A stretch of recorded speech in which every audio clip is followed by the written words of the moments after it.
किसी ने बड़े कमाल की बात कही है कि दुनिया ने जब जब जोर लगाया मेरी कश्ती डुबोने को, ऊपर वाले खुद आए मेरी नैया पार लगाने को। नमस्ते दोस्तों, मैं हूं आरजे कार्तिक। एक राजा ने भगवान श्री कृष्ण का मंदिर बनवाया और उसमें एक पुजारी को नियुक्त किया। राजा की भी उम्र हो चली थी, पुजारी जी की भी उम्र हो चली थी और इतने बरसों में एक नियम बना हुआ था कि सुबह सुबह राजा जो थे वो अपने सेवक के साथ में एक माला भिजवाते थे।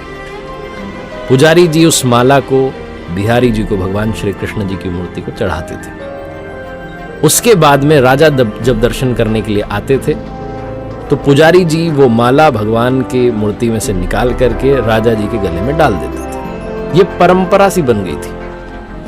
पुजारी जी बूढ़े हो चले थे, राजा साहब बूढ़े हो चले थे। एक दिन राजा साहब की तबीयत थोड़ी खराब थी तो उन्होंने सेवक से कहा कि आप ये माला लेकर के जाइए और पंडित जी को, पुजारी जी को कह दीजिएगा कि आज राजा साहब नहीं आएंगे तो प्रतीक्षा ना करें। सेवक वो माला लेकर के गया, पुजारी जी को दी, बात पूरी बताई। पुजारी जी ने वो माला बिहारी जी को चढ़ा दी और उसके बाद में वो ये सोचने लगे कि इतने बरस से परंपरा चली आ रही है, लेकिन मैंने कभी भी भगवान जी की जो माला जब उतरती है तो उसे अपने गले में नहीं पहना।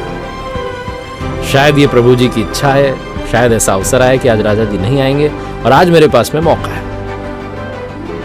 तो परंपरा तो थी कि वो माला तो निकालते ही थे। उन्होंने वो माला निकाली और खुद पहन ली। इसी सब के बीच में सेवक जो था वो दौड़ते हुए कहने लगा कि राजा साहब को वहां ठीक नहीं लग रहा है, उन्हें तबीयत और खराब सी लग रही है, इसलिए वो प्रभु के दर्शन करना चाहते हैं और वो आ रहे हैं, उनकी सवारी आने वाली है।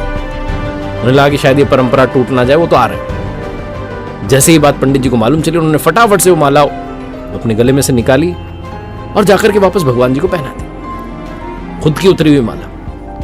घबराहट में समझ नहीं पाया क्या करें, डर गए कि राजा साहब जो है दंड दे देंगे। राजा आए और पुजारी जी ने वही जो परंपरा थी उसको निभाया। वो बिहारी जी के गले में से, मूर्ति में से वो माला निकाली और राजा साहब को पहना दी। जब राजा साहब को पहनाई तो उन्होंने देखा कि उस माला में एक सफेद बाल था। राजा ये समझ गया कि ये जो सफेद बाल है ये पुजारी जी का है। पुजारी जी से पूछा कि क्या उस माला को आपने पहना था, सफेद बाल कहां से आया? तो पुजारी जी ने कहा कि डर गए, उन्हें लगा कि सच बोलूंगा तो पता नहीं क्या दंड मिलेगा। उन्होंने कहा ये सफेद बाल तो बिहारी जी का है, भगवान जी का है। राजा को और गुस्सा आ गया। उसने कहा एक तो ये छल कर रहे हैं, धोखा कर रहे हैं, ऊपर से झूठ बोल रहे हैं। तो राजा ने कहा अच्छा ये बात, बिहारी जी कब से सफेद बाल हो गए? ठीक है, मैं कल आता हूं, श्रृंगार के समय आऊंगा और देखूंगा कि उनके बाल सफेद हैं या काले। अगर बाल काले निकले, सफेद नहीं निकले, तो आपको कल ही मृत्यु दंड दिया जाएगा। आपने इतना बड़ा छल मेरे साथ में किया। राजा गुस्से में तमतमाता हुआ चला गया। इधर पंडित जी, पुजारी जी भगवान श्री कृष्ण की मूर्ति के सामने दंडवत प्रणाम करके माफी मांग लगे, कहने लगे मुझे क्षमा कर दो, मैं लोभ में आ गया था, मुझे लगा कि एक बार मुझे भी वो माला पहननी चाहिए, मुझे बचा लो।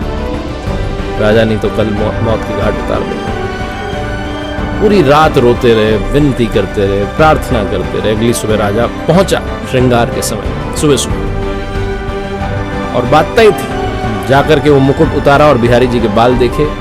राजा चौंक गया, बाल सफेद थे। फिर राजा ने सोचा कि पुजारी जो है कहीं फिर से छल तो नहीं कर रहे, कहीं इन्होंने बाल काले जो थे उनको रंगवा तो नहीं दिया, सफेद तो नहीं कर दिया। तो असली है नकली ये जांचने के लिए वो बाल तोड़ने लगे और जैसे ही राजा ने बाल तोड़े, मूर्ति में से खून की धारा बहने लगी। राजा प्रभु के चरणों में गिर गए, क्षमा मांगने लगे, माफ कर दो भगवान।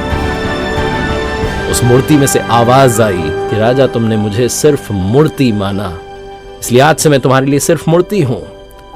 लेकिन पंडित जी ने मुझ में साक्षात भगवान देखे, इसलिए मुझे अपने भक्त की रक्षा के लिए अपने बालों को सफेद करना पड़ा, खून की धारा बहानी पड़ी ताकि तुम्हें समझा पाऊं। मानना चाहें तो पत्थर में भी भगवान है, भाव बस्य भगवान, जहां भाव हैं वहीं भगवान है। अगर आप वाकई में उनका सुमिरन करते हैं, उन्हें देखना चाहते हैं, तो आपके सिर्फ भाव होने चाहिए। ये छोटी सी कहानी लाइफ में इंस्पिरेशन देती है कि उनके आशीर्वाद के बिना कुछ संभव नहीं है। इसलिए आपसे कहता हूं, ऊपर वाले के आशीर्वाद के साथ कर दिखाओ कुछ ऐसा कि दुनिया करना चाहे आपके जैसा। देखते रहिए हर सोमवार सुबह 9:30 बजे एक नई कहानी और हर शुक्रवार सुबह 9:30 बजे लर्निंग सीरीज का एक नया वीडियो। एक नई सीरीज मैंने शुरू की जिसका नाम है गीता ज्ञान। श्रीमद् भगवद गीता के अलग अलग अध्यायों से क्या सीखा जा सकता है आप देख सकते हैं हर बुधवार सुबह 9:30 बजे। और साथ ही एक नया चैनल शुरू किया जिसका नाम है आरजे कार्तिक एक्स्ट्राज। वहां जाकर के आप मोटिवेशन के अलावा बहुत सारे वीडियोस देख सकते हैं।